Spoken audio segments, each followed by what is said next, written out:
নমস্কার বন্ধুরা, আপনাদের সকলকে অনেক অনেক স্বাগতম। আমি আজকে গজা রেসিপি নিয়ে এসেছি।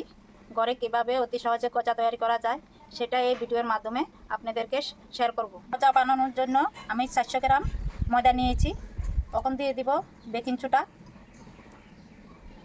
এই যে দেখেন, আমি বেশি দিব না, অল্প পরিমাণে দিব।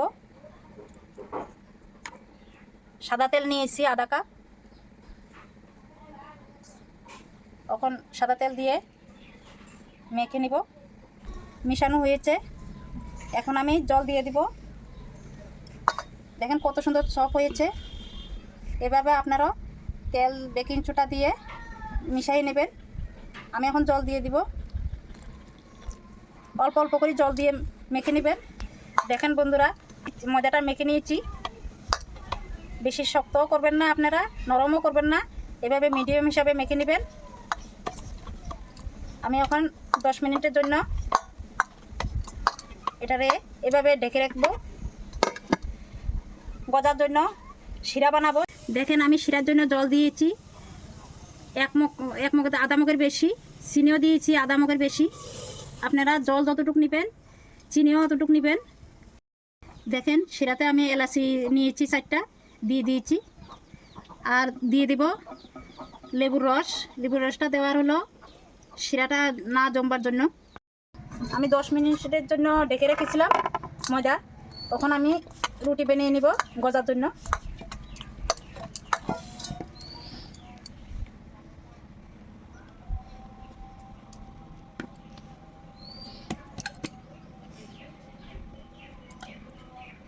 দেখেন এভাবে রুটি বানিয়ে নিব।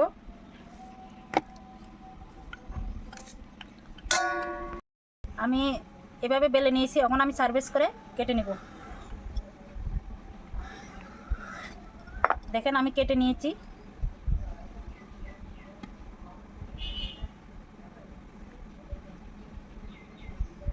এভাবে আমি সাইডটা দিয়ে দিয়েছি। তখন এইভাবে আমি সবগুলা জয়েন করব।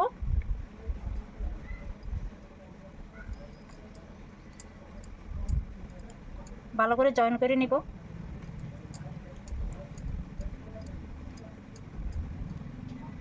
দেখেন আমার জয়েন করা হয়ে গেছে। তখন আবার বেলে নিব।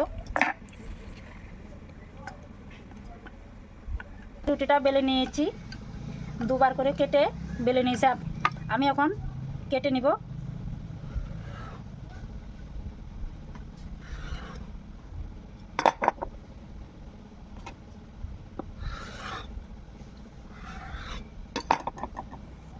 দেখেন আমি এভাবে কেটে নিয়েছি।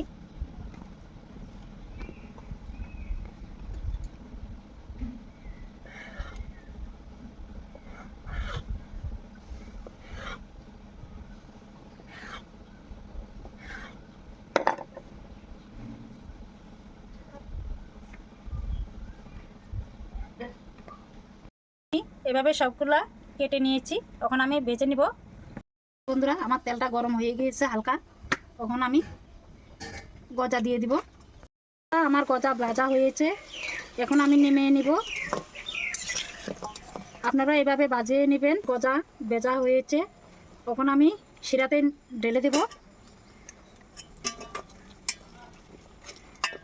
আপনারা এভাবে সুন্দর করে লাল লাল করে ভেজে শিরাতে দিয়ে দিবেন।